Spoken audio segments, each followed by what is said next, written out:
with advice given to LA Knight and more. This is Wrestling Rambles. My name is John, and you're watching the Wrestling Report. Before we move on, make sure you subscribe to Wrestling Rambles with notifications on, and don't forget to like the video.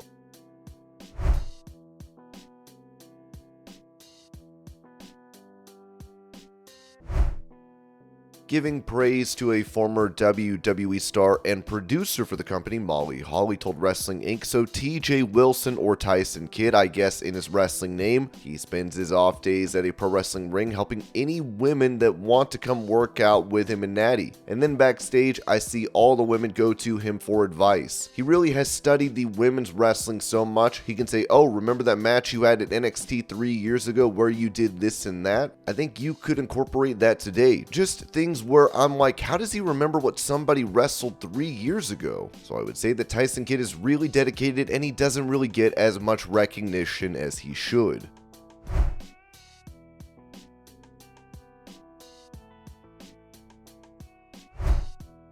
Mentioning why she refused a return to WWE in 2020, Melina told Wrestling Shoot Interviews, really, I was interested, but this is another thing where I keep thinking, were they just dangling a carrot in front of me? In all honesty, that was the time to dangle a carrot in front of me because my father just died, and the last thing he said, when the last time I saw him was, if I had a chance to go back, so for him, hell yeah. I'd go because I wanted to fulfill his vision of what he saw for me, but then at the same time, it's kind of like, well, when they took that carrot back, I thought, I remember how I felt when I was there last time. I don't think I could go through this again.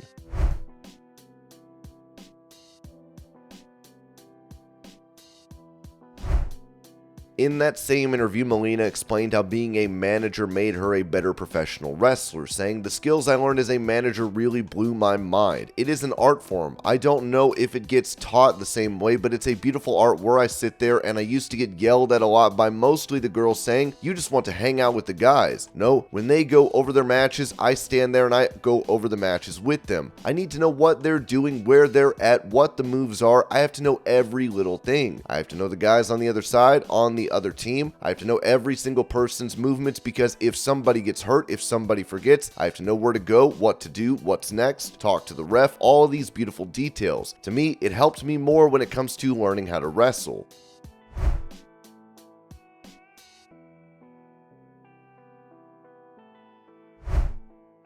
Touching on the type of shirt that he is discussing for his faction in AEW, Claudio Castagnoli told Sporf, I think right now we're trying to figure out, we were talking the other day in our group chat about a new Blackpool Combat Club shirt, and I think we want to have a slogan like be violent, but then have a fairy or something on it, like from a cartoon or from a children's book or something. We don't need more skulls on our shirts and blood and stuff. Let's have something fun paired with something that's completely different. There would be a Tinkerbell type thing, and then be violent. I think that would be brilliant.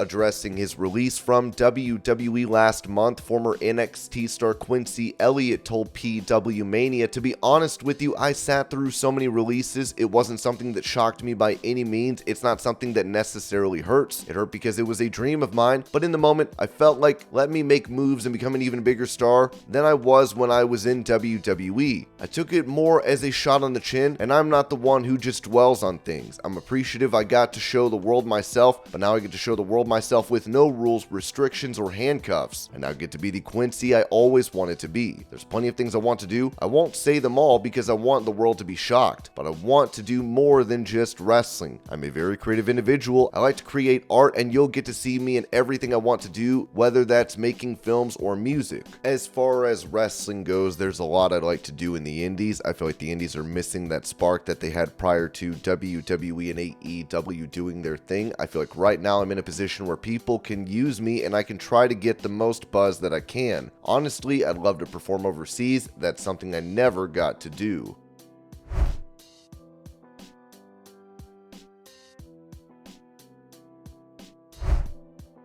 Going over his previous interactions with Vince McMahon, UFC CEO Dana White told SI.com, "My history with Vince isn't a good one. He tried to F me so many times for no reason whatsoever except just to F me. But that's in the past. Now that Vince and I are allies, no one's been a better partner than Vince. Since day one of the deal, it's like I'm dealing with a different guy. It goes to show you that when you oppose him, or he thinks you are opposing him, the guy comes after you blindly. Once you are aligned, Vince is an incredible partner. We've probably spoken on the phone 20 times since the deal. It's all added value conversation with Vince doing work and raising the bar for both companies. Triple H and Stephanie have always been great to work with. I've always had a great relationship with them, always, even when we weren't aligned back in the day. But the most amazing story is the relationship with Vince McMahon. Vince McMahon, man, he's an absolute savage. Even with the stuff that went down with us in the past, I respect it. I love killers. He's definitely a killer. He's the Michael Jordan of the business world."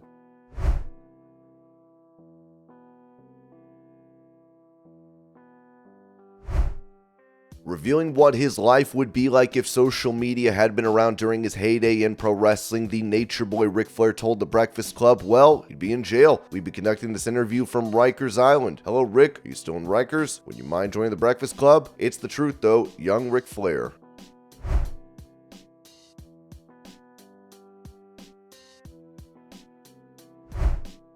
When it comes to Vince McMahon's involvement in the Netflix documentary about him, Bill Simmons said this during the Bloomberg Screen Time conference, "I really think it has the chance to be the best one I've been involved with. I'll be interested to see what people think about that one. It was a lot of time and it was one where Netflix still has final cut of it. And it was a little more old school at the 30 for 30 model. I think it has a chance to be really special." Ringside News added that Bill Simmons said that Vince McMahon won't be able to change things for the documentary. Simmons also expressed his belief that this project could become the most exceptional one in his career.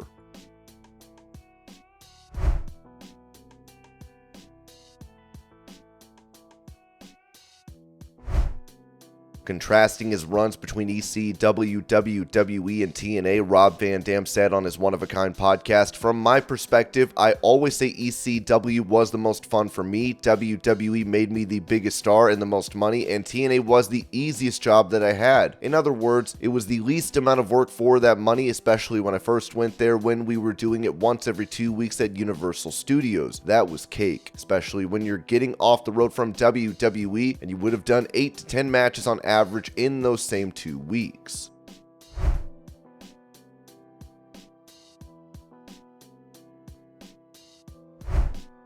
Reacting to Sting announcing his retirement from pro wrestling, RVD said on his podcast, "The way that I remember when we did the first Hall of Fame for TNA/Impact inducted Sting, he gave a speech and he told everybody that he thought he was done, he was retired already, and Dixie Carter's husband called, 'Hey man, we've got this thing, we really need you,' and he was like, 'No, I'm done. Hey, it's just pay-per-view once a month or something, once a week or whatever they had. I think I'm done. But what about if we give you this much money? Okay, I can do it for a little bit." That's what I remember from the speech that Sting gave when he got inducted into the Hall of Fame. That they kept saying, "Well, just another 6 months or another 12 months, we'll pay you this much." He'd say, "Well, I guess I'll keep going." That was back in 2009 or 2010, I guess. So that's why I didn't know if he already retired or not, but I know it's been on his mind for a while.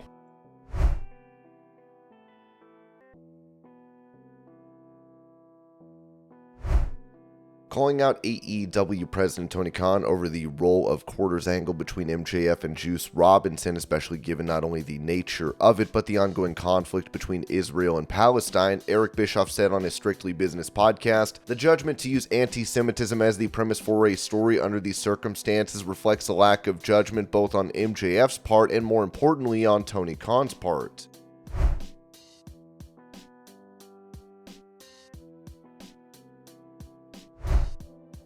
With Mansoor recently being released from WWE, he touched on the alleged September 11th pitch that was made from WWE Creative, saying on his Twitch, "The 9/11 thing storyline pitch from WWE writer. I'm actually surprised that I got fired because of this 9/11 thing. I thought I was going to get another year out of that story. There's no way they're going to fire me after this came out. It's funny because that happened when we were in Europe. That story dropped. I remember we were doing the tour in Europe and somebody texted me. I don't even want to say it because obviously they weren't considering this. It was not a real pitch. It was an inappropriate joke. I hope nobody told it to me."